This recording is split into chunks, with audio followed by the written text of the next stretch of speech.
Ce Tottenham version Thomas Frank, ce nouveau Tottenham, ce Tottenham qui a besoin de se racheter, me plaît et m'intrigue beaucoup, beaucoup. Salut à tous les amis, j'espère que vous allez bien, c'est Nail pour la virgule. Aujourd'hui, on va se pencher sur le cas de Tottenham, qui finalement aura fait très peu de mouvements sur ce mercato et qui vient de choke Eberechi Eze, ce qui a un peu controversé mes plans, mais pas trop, parce que au final, on va voir que on a peut-être des alternatives. Et est-ce que c'est forcément même en fait le profil d'Eze qui était nécessaire à Tottenham? Peut-être pas. On va voir ça ensemble. En tout cas, il y a beaucoup de choses à dire sur ce Tottenham qui me plaît beaucoup. Victorieux il y a quelques jours ce week-end en J1 de Burnley, 3-0 avec un très gros match de Richarlison. Cette équipe est intrigante, cette équipe est excitante, bien que son coach, on va le voir, va ramener des choses différentes, plus... un peu moins strass et paillettes que ce que pouvait être le football de Ange Postecoglou, avec beaucoup de jeux, beaucoup d'ouverture, voilà, on prenait des scores, voilà, et beaucoup trop d'ailleurs. Là, avec ce coach, tout change, mais véritablement tout change à tous les étages. Mais c'est quoi l'objectif cette saison, pour moi, de Tottenham? Bah, c'est assez simple, c'est se racheter une dignité. Pour moi, Tottenham doit se racheter une dignité. 17ème de Première Ligue la saison dernière, c'est pas normal. C'est vraiment pas normal. Pour un club qui a été vice-champion d'Europe, finaliste de Champions League il y a 5 ans, 6 ans, si on veut être pointilleux.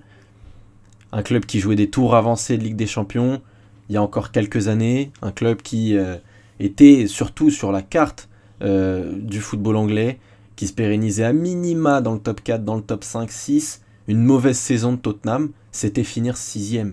Même sous Mourinho, même sous Nuno Espirito Santo, etc. Il y avait des top 4, il y avait des top 5.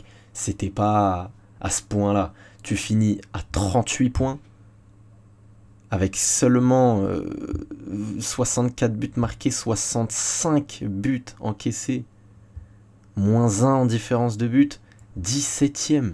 13 points sur le premier relégable. C'est une anomalie si Tottenham est en Première Ligue cette saison, c'est ça la réalité. Leicester, Ipswich, Southampton, c'est 3 promus qui ont fait des saisons catastrophiques, qui ont connu beaucoup de changements d'entraîneurs, qui ont fait des saisons désastreuses, mais dans un monde normal, Tottenham, à 38 points, se bat pour le maintien, véritablement.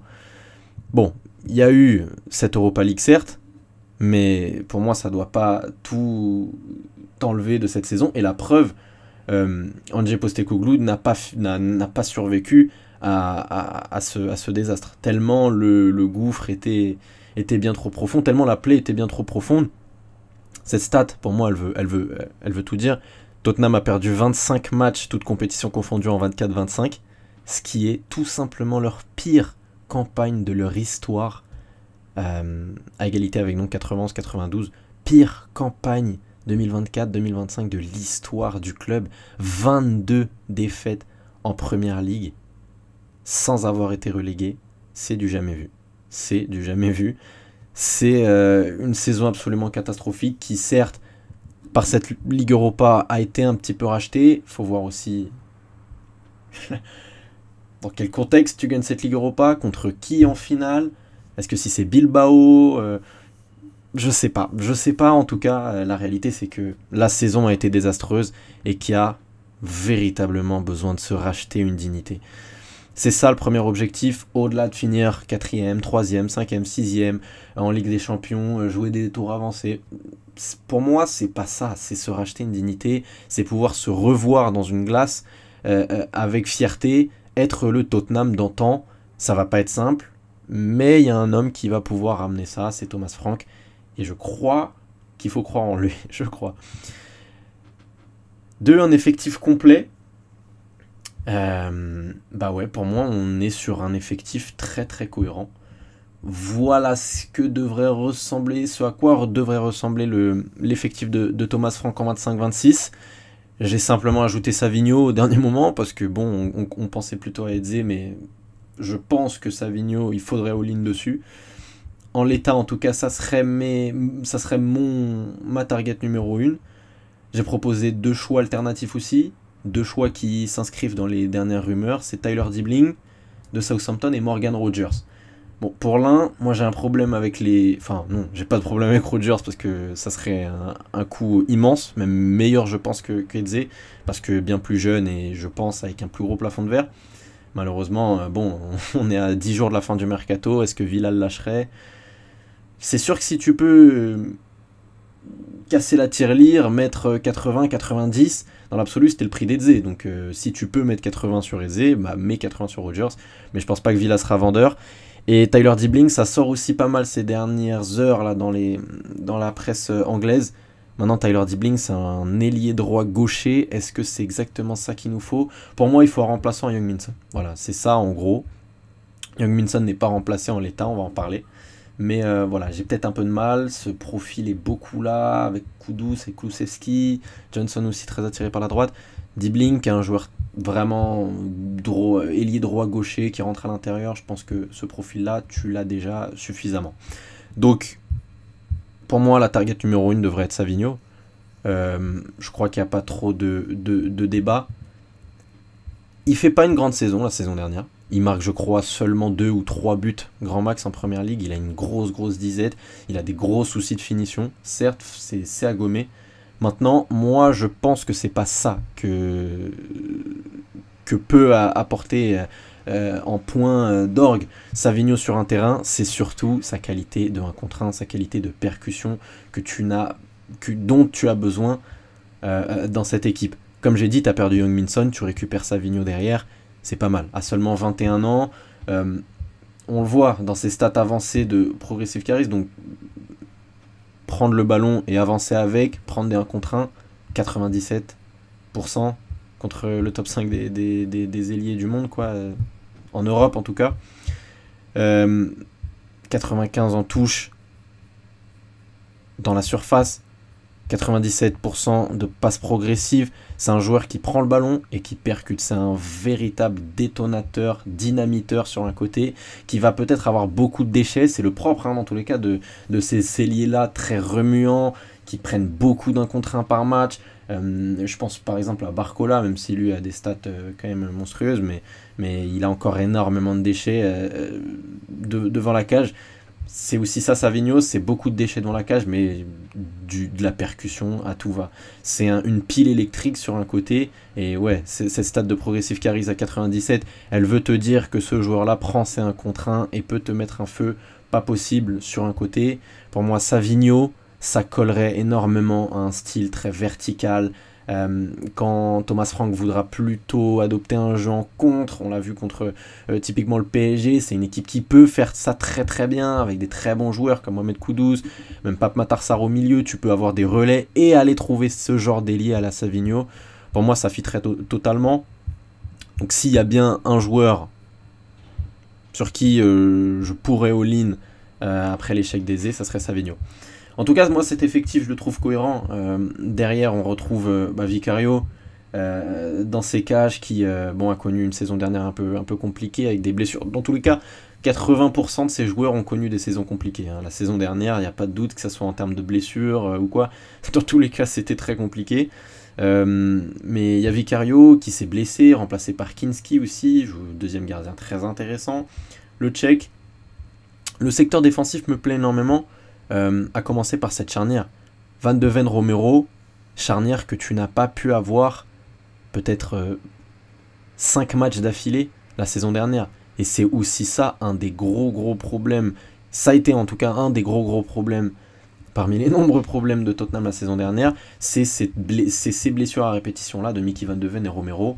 Quand tu as cette charnière là, quand tu peux aligner cette charnière là, les deux à 100% fit, prêts de la première à la dernière seconde du match, bah t'as le potentiel top 3 meilleure charnière de Première Ligue, tout simplement. La complémentarité des deux, Van de Ven qui a été le joueur le plus rapide de Première Ligue la saison dernière, c'est un buffle.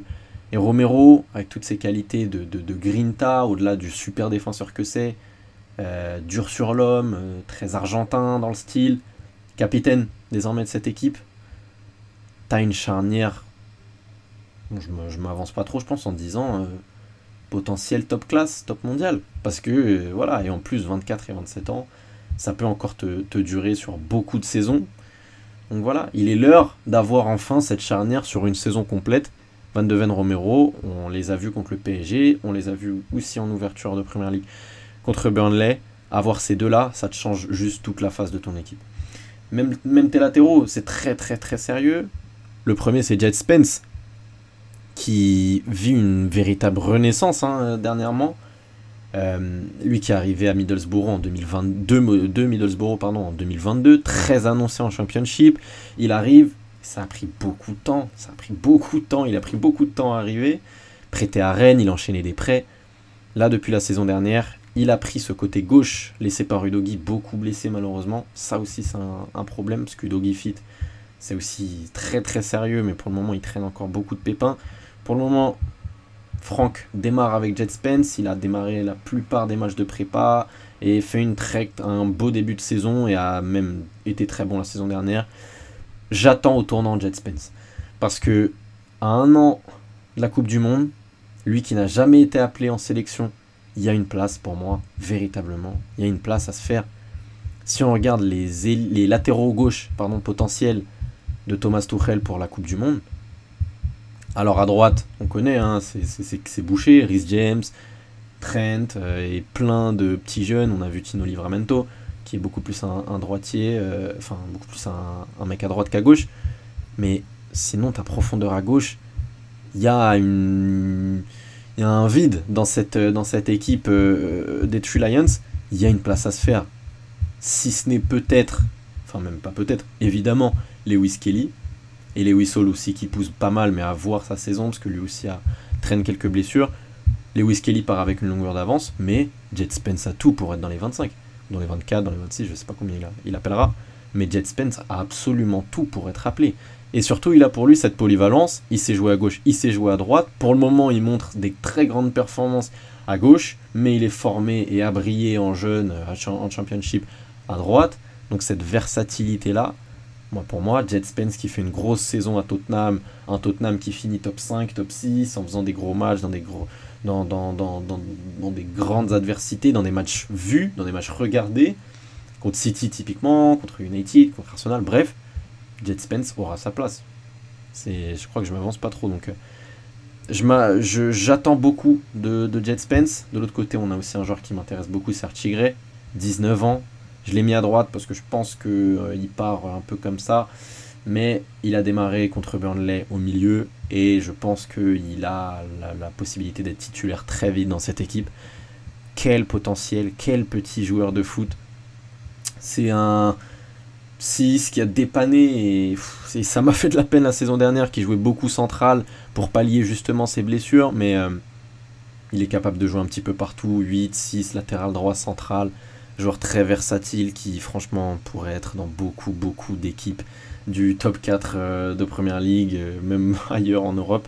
Super petit joueur. Peut-être au milieu de terrain, j'aurais un petit problème sur certains profils. Je pense qu'il te manque de la qualité technique. C'est beaucoup de destructeurs, beaucoup de mecs un peu plus physiques, plus sa première qualité, ça sera du volume de jeu plutôt que de la qualité technique, une véritable patte. Mais voilà, il y a quand même des bons petits joueurs. Je pense à Lucas Bergwall, Pape Matar Sarr, joueur extrêmement sous-coté de Premier League, qui fait une vraie belle saison la saison dernière, mais dont on ne parle vraiment pas assez. Pape Matar Sarr, ça serait mon joueur véritablement à suivre de cette équipe. Super petit joueur, très technique, puissant. C'est le profil Premier League parfait. Bissouma, j'ai une interrogation. Il n'a pas été retenu contre le PSG, problème disciplinaire. Il a été arrivé en retard à l'entraînement ou à la causerie d'avant-match, je crois, à la mise au vert. Thomas Frank, je pense, est un peu en froid avec lui. Je crois qu'il est sur le départ. Est-ce qu'il a un marché? Je sais pas. Bentancur aussi a été beaucoup annoncé sur le départ.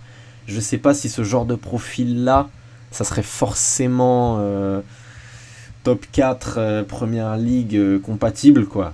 Je pense que tu te feras beaucoup dépasser par des Arsenal, des City dans ce secteur-là. Et quand on connaît l'importance au milieu de terrain en Première Ligue et dans le foot moderne maintenant, j'ai peut-être un petit souci à ce niveau-là.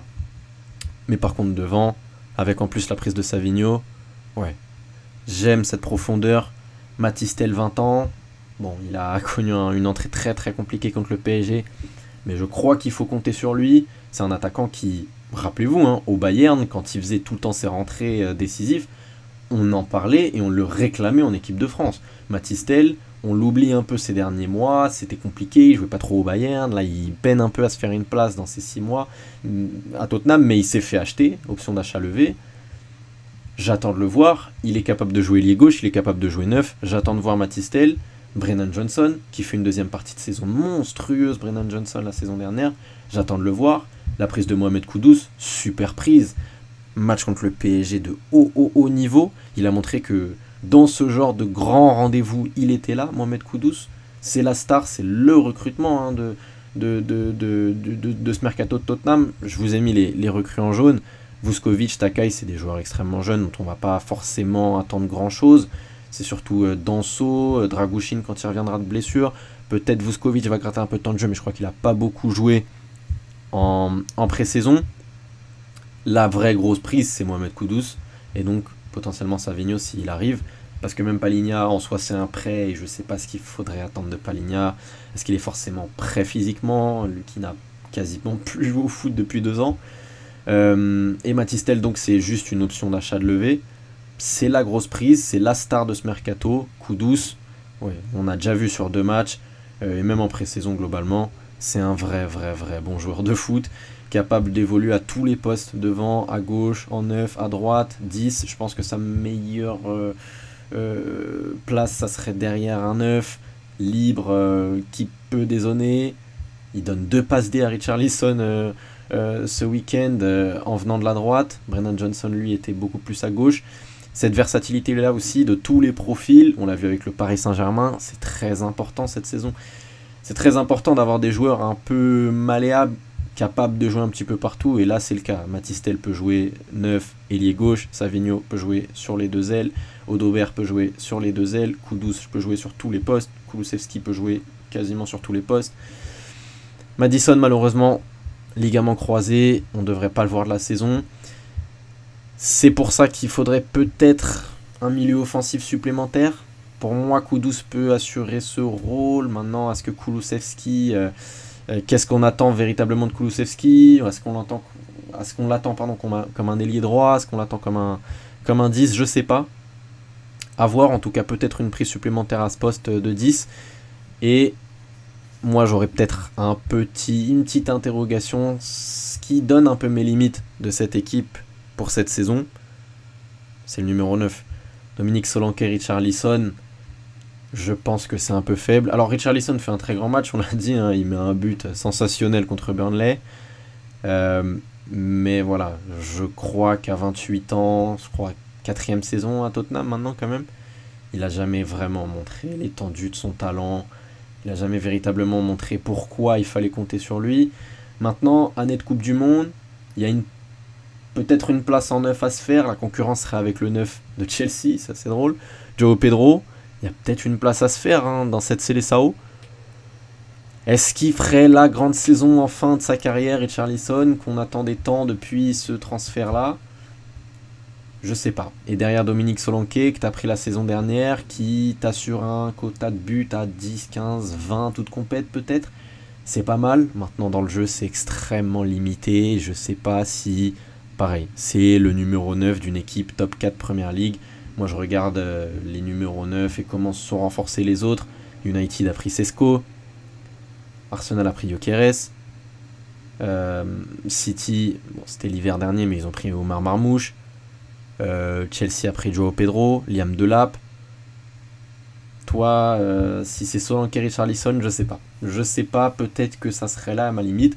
Mais en tout cas, je trouve globalement l'effectif complet, l'effectif assez doublé, assez profond pour potentiellement jouer sur tous les tableaux jusqu'en... On va pas aller trop loin en Ligue des Champions non plus, mais ouais, jouer sur tous les tableaux et faire fière allure en Ligue des Champions aussi, grâce à cette profondeur de banc-là. Le 11, là, en l'état, même si je pense qu'il y aura encore des mouvements, c'est même sûr. Mais si tu prends Savigno, ça ressemblerait peut-être à quelque chose comme ça, avec Palhinha, Matar Sarr. Bentancur et Bissouma, comme j'ai dit, qui devrait peut-être sortir. Et cette défense-là, qui pour le coup a beaucoup de gueule. Peut-être même plutôt Archie Gray à la place de Palhinha, dans un double pivot avec Papentarsa. Ouais, ça donnerait ce 11 et moi je trouve ça très très cohérent. Alors à voir comment Thomas Frank va jouer, qu'est-ce que veut Thomas Frank. On sait qu'il jouait en défense à 3 à Brentford avec des pistons, mais il a fait toute sa prépa, a commencé aussi Burnley, contre Burnley pardon, en défense à 4 en 4-2-3-1 avec ce Mohamed Kudus donc très libre. Brennan Johnson était aligné mais plutôt à gauche. À voir, en sachant que Kudus peut jouer 9 aussi. C'est une option, c'est une véritable option. Il a un vrai sens du but pour le coup, Mohamed Kudus. Avec donc un, je sais pas, un Lucas Bergvall, un Kulusevski en 10, ou alors une prise, si tu arrives à faire Morgan Rogers. Ouais, ça te fait un... Wow.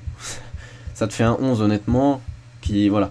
Je pense que je suis à une prise en plus de Savigno. Si on se dit que Savigno arriverait dans les 10 derniers jours du Mercato, je suis à une prise en plus, donc Morgan Rogers, mais de cet acabit-là de Morgan Rogers, ou alors un 9, que tu mettrais en sortant donc Richarlison, un 9 ici. Je sais pas vraiment c'est quoi le marché là des 9, c'est vrai que c'est un peu plus bouché. Mais ouais, je suis à une grosse prise en plus de Savigno, de vraiment peut-être les considérer top 4, véritablement.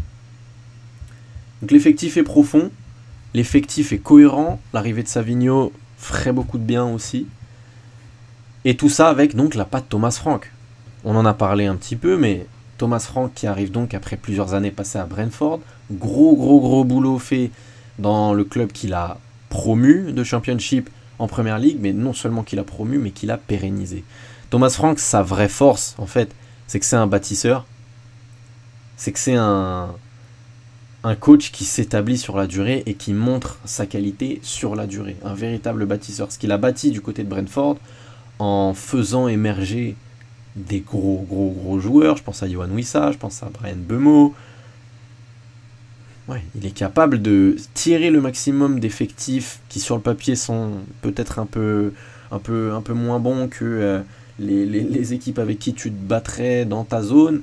Lui pour le coup c'était plutôt dans les équipes qui doivent se maintenir, comparé à d'autres qui ont mis énormément d'argent. Typiquement Brentford, c'est pas un club qui a beaucoup dépensé ces dernières années. Ça a surtout recruté intelligemment et il a construit une super équipe jusqu'à en faire aujourd'hui une équipe de milieu de tableau de Première Ligue, ce qui semblait absolument inespéré il y a 4-5 ans. C'est un coach très intelligent qui ramène dans ses bagages Andreas Georgsson, le Suédois qui a fait partie du staff de Mikel Arteta. Et quand je vous dis ça, normalement, vous réfléchissez à donc c'est quoi son utilité et ça sera quoi la nouvelle force et non négligeable de Tottenham. C'est les coups de pied arrêtés, évidemment. On le retrouve ici, Andreas Johnson, en bas de l'écran. Y a quelque chose à faire sur ces phases de jeu-là.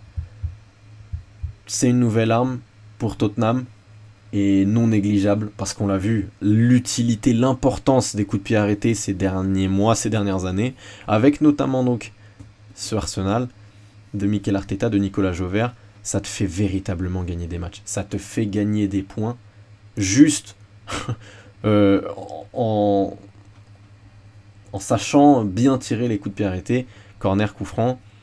Et contre le PSG, je crois qu'on a vu toute l'étendue de la nouvelle qualité, de la nouvelle arme de Tottenham. 2 buts sur coup de pied arrêté, voilà le premier, voilà le deuxième, bah, c'est pas dans l'ordre du coup. Mais voilà, cette nouvelle force-là, premier but ici, bon, ok, il y a une erreur de Lucas Chevalier sur le deuxième, mais les deux sont très bien tirés, sont mis dans les zones parfaites. Et voilà, c'est ça la nouvelle force de Tottenham. Savoir tirer les coups de pied arrêtés, pouvoir gagner des matchs par les coups de pied arrêtés. Le Brentford de Thomas Frank était la meilleure équipe du monde en coups de pied arrêtés. 34 buts marqués sur coups de pied arrêtés, 5 concédés. À titre de comparaison, Arsenal la saison dernière, c'était 31 buts sur coups de pied arrêtés. 34, 3 buts de plus de l'équipe dont on a vanté les mérites toute la saison sur à quel point il savait très bien tirer les coups de pied arrêtés. Donc voilà ce que ramène aussi dans ses valises, au-delà évidemment de son intelligence, de sa qualité de coach intrinsèque, c'est ça. C'est savoir utiliser les coups de pied arrêtés maintenant à bon escient, et c'est une force vraiment non négligeable pour ce nouveau Tottenham. Une nouvelle force aussi, et qui pour moi n'est vraiment pas des moindres, pas à négliger, Tottenham ne sera plus une équipe naïve, ne sera plus une équipe qui ouvre infiniment trop le jeu. Le vrai problème d'Ange Postecoglou, c'est que c'était un coach extrémiste, et le problème de ces coachs extrémistes, avec des idées et qui ne changeront jamais d'idée, même avec une larme sur la tempe, c'est que ça te fait perdre des matchs, et beaucoup trop de matchs, en l'occurrence avec Postecoglou. Souvenez-vous de ce match, c'était en 2023, première année d'Ange Postecoglou.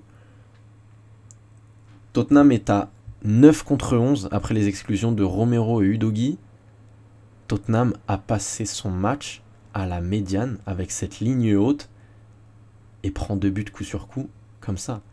On parle d'une équipe là à 9 contre 11 qui défend à sa ligne, sur sa ligne médiane. C'est juste pas possible. Et voilà, ça c'est le 3e but, ça c'est le 4e but. Et je crois que c'était l'exemple parfait pour parler de ce Tottenham d'Ange Postecoglou. Une équipe beaucoup trop gentille, beaucoup trop joueuse, et qui à la fin lâchait beaucoup trop de points comme ça. Ce que ramène Thomas Frank dans ses bagages, c'est ça. C'est ce genre de match gagné à l'expérience, gagné au vice, des blocs bas, une approche beaucoup plus pragmatique, beaucoup plus attentiste, mais à la fin de la journée, ça te fait gagner des points, et Tottenham perdait beaucoup trop de points comme ça. Je pense que la majorité s'en souviennent. Si vous suivez un minimum la première ligue, c'était absolument lunaire. Ce match était absolument lunaire. Nicolas Jackson met doublé comme ça. Être comme ça à la médiane pour à la fin perdre le match, donc 5-1 je crois.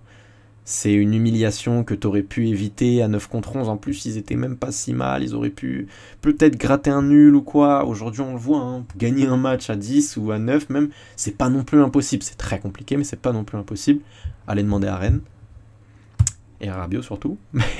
mais non, mais plus sérieusement, c'est possible. Et là, pour le coup, c'est pas possible. C'est pas possible d'ambitionner quoi que ce soit en première ligue quand tu es une équipe autant naïve, autant gentille, à vouloir autant faire le jeu. C'est pas ça le football en 2025. Il faut savoir être pragmatique. Les meilleures équipes du monde savent bien défendre dans leurs 30 derniers mètres, dans leur camp, en bloc bas. Ce Arsenal-Tottenham, que j'ai regardé quelques bouts, il est très, très parlant, je trouve, de ce qu'est le nouveau Tottenham de Thomas Frank. Victoire 1-0, c'était en préparation le 31 juillet, il y a 2 semaines, 3 semaines. Regardez les stats, elles parlent d'elles-mêmes. 16 tirs à 6 pour Arsenal. Bon, seulement un tir cadré, c'est assez lunaire. Tottenham fait aussi un mauvais match, mais 57% de possession, 13 corners à 4. Tottenham a joué bloc bas tout le match. Tottenham a gagné ce match, tout simplement, avec un Arsenal qui, en plus, a fait une bonne prépa dans l'ensemble, a gagné la plupart de ses matchs, etc. Était fit, voilà, il n'y a pas vraiment d'excuses. C'est vraiment juste un Tottenham qui a joué bloc bas, qui a fermé le jeu, et qui est maintenant capable de gagner ce genre de match en jouant bloc bas, en étant une équipe méchante, en étant une équipe pragmatique. Voilà, c'est le mot. Et le Brentford de Thomas Frank a très bien fini sa saison de cette manière-là, avec ce genre de victoire, par un but d'écart. Là, vous voyez, il y a quand même des gros adversaires et des points de prix contre des gros. Thomas Frank sait jouer les gros de manière méchante, de manière pragmatique. Et voilà, il y a des matchs, victoire 1-0 contre Ipswich, victoire 2-0 contre Forest, accroché un nul contre Arsenal, accroché un nul contre Chelsea, gagné contre Brighton, gagné d'un but d'écart contre Bournemouth 2-1, un but d'écart contre United 4-3. Ce genre de victoire méchante, sec, 1-0 à l'arraché. Voilà, on prend les 3 points, circuler, il n'y a rien à voir. C'est ce genre de match, c'est ce genre de points que perdait beaucoup trop le Tottenham de Postecoglou et que va, je pense, commencer petit à petit à gagner Tottenham. Et ouais, c'est là où on va les attendre. C'est ce genre de match que perdait beaucoup trop, en vérité, Tottenham. Ils perdaient leurs points sur ce genre de match. Typiquement, aller à Forest, un 1er mai, match pas simple, contre un Forest qui, jusqu'à cette période, jouait la Champions League, jouait le top 4, top 5. Voilà, ils arrivent. Thomas Frank arrivait et avec un plan très précis et pouvait gagner ce genre de match par cette qualité-là. Une naïveté perdue, mais à relativiser parce que ça va demander du temps. On l'a vu, contre les très gros morceaux. Bah déjà, ils perdent 4-0, ils se font gifler par le deuxième match de prépa du Bayern. Donc un Bayern beaucoup moins prêt physiquement, mais ils se font tarter 4-0. Contre le PSG, bah les 15 dernières minutes, elles sont inacceptables. Honnêtement, elles m'ont même fait beaucoup relativiser en fait, Tottenham. Parce que ils font une super première mi-temps, mais il y a toujours cette naïveté qui plane. Comment est-ce que, ça c'est sur le but de Lee Kang-in, comment est-ce que tu peux laisser 1, 2, 3, 4, 5 joueurs, sans compter le porteur de balle, Dembélé qui fait le centre, comment tu peux laisser 5 joueurs en dehors de leur surface quand tu connais la qualité de frappe de certains, Vitinha, Hakimi, Lee Kang-in, la Barcola, c'est pas possible d'être à autant dans ta surface. Il y a 3 joueurs pour 2, ici c'est Marquinhos et Ramos, que font les autres? Aucun regard sur ceux en dehors de la surface. Lee Kang-in est très tranquille pour le reprendre. C'est Vitinha, le ballon mal dégagé, Vitinha qui peut le reprendre, et Lee Kang-in a du temps pour armer une frappe. C'est pas normal, surtout dans les tout dernières minutes d'un match de finale de Super Coupe d'Europe. Tu es censé être beaucoup plus proche de ton vis-à-vis, beaucoup plus à propos de contrer ces joueurs-là, surtout quand tu joues le Paris Saint-Germain, quand tu sais qu'ils sont capables de le faire à tout moment. Tu dois être plus regardant, tu dois être plus près, et c'est pas normal. Il y a toujours un côté de naïveté. On l'a vu, hein, cette équipe est encore extrêmement jeune. Hein. Une moyenne d'âge, je pense, 25, 24, 22, 19, 25, Lucas Bergwall 19, Danso 26, Jet Spence 25 pardon, Udogi 22, Odobert 20, même Kulusevski Lak 25, enfin, voilà, le plus vieux c'est Palinha qui a 30 ans, sinon globalement voilà, on est sur une équipe extrêmement jeune, donc ces moments de naïveté là vont être présents, et à eux de les gommer, mais par contre il y a des très bonnes choses avec ballon, qu'on a vu pendant la pré-saison, qu'on a vu aussi et surtout contre Burnley, la récupération haute d'Archie Gray, qui récupère ce ballon dans cette zone, qui a fait un super match d'ailleurs, en startant, la ligne haute, ici bien présente, cette fois-ci elle est bien faite, c'est pas celle de Postecoglou contre Chelsea, et voilà, projection rapide, super passe d'Archie Gray pour trouver Brennan Johnson, ça donnera rien. Là sur le but, il est sublime, le 3e de Brennan Johnson, passe de Romero qui casse 2 lignes, qui trouve Richarlison, contrôle un peu approximatif, mais qui fait super bien le pivot, qui trouve pas Matar Sarr avec sa qualité, super conduite de balle, super qualité de passe. Franchement, je vous l'ai dit, ça va être avec Jet Spence, Pape Matar Sarr, peut-être aussi Brennan Johnson, ces joueurs-là sous-cotés de Première Ligue qu'il faut attendre, je pense véritablement cette saison, sur qui on va pouvoir compter cette saison.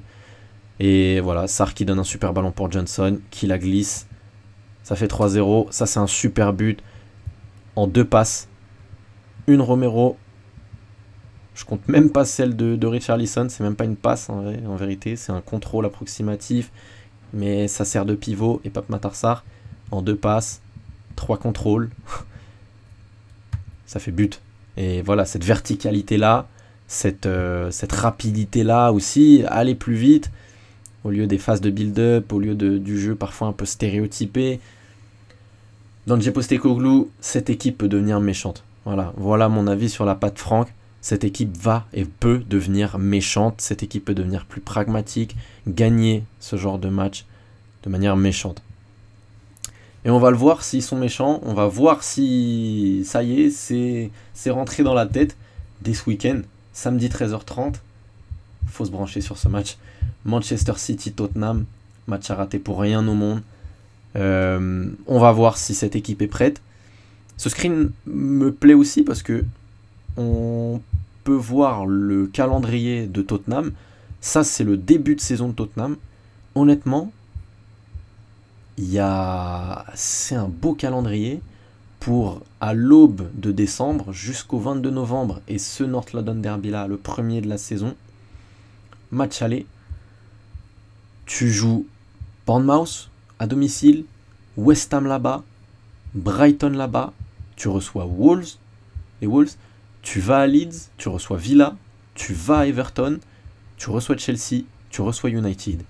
Honnêtement, réception de Bournemouth, un Bournemouth qui a quand même été pas mal décimé ce mercato et qui sera, je pense, en dessous de la saison dernière. Tu dois prendre 3 points à domicile. West Ham, catastrophique, qui prennent 3-0 contre Sunderland en ouverture, tu dois les torpiller. Brighton là-bas, match pas simple, mais c'est là justement qu'on va attendre Thomas Frank. Est-ce que Tottenham a appris à être une équipe méchante et jouer ce genre d'équipe joueuse, très dans les phases de build-up, dans la pression haute, etc. Est-ce que tu es capable de les jouer de manière méchante, bloc bas, et aller chercher un 1-0, 2-1 de manière un peu sale, dégueulasse, mais gagner? On va les attendre, mais tu dois faire 3 points en tant que Tottenham, si tu as des ambitions, bien sûr. Wolverhampton à domicile, tu dois prendre 3 points. Leeds là-bas, tu dois prendre 3 points. Villa à domicile, tu dois prendre 3 points. T'es pas censé être en dessous d'Aston Villa. Everton, tu dois prendre 3 points. Peut-être Chelsea et United, à voir comment va évoluer United. C'est peut-être 2 matchs bon, où je peux laisser un peu plus de réserve. Peut-être que Chelsea et même United, je sais pas si ils sont peut-être un peu en dessous. Je préfère quand même le mercato d'United à celui de Tottenham à la fin. Mais ouais, tu peux faire 3, 6, 9, 12, 15. Tu peux faire un 15 sur 15. Il n'y a pas de raison. Et arriver au North London Derby, honnêtement, le 22 novembre, à l'aube à un mois du Boxing Day, dans une période très importante, dans le cœur de la saison, en étant top 3, top 4, en ayant fait le plein de points. Surtout que les calendriers des autres, il est quand même beaucoup moins arrangeant. Je pense à Chelsea, qui a un très gros calendrier en début de saison. Bon, bien sûr, il n'y a pas la Ligue des Champions, il n'y a pas les matchs de Champions League là-dedans, ça va compter, mais on l'a dit, on l'a vu. Il y a une profondeur de banc. Tottenham doit être ambitieux. Et encore plus avec ce monsieur, Thomas Frank.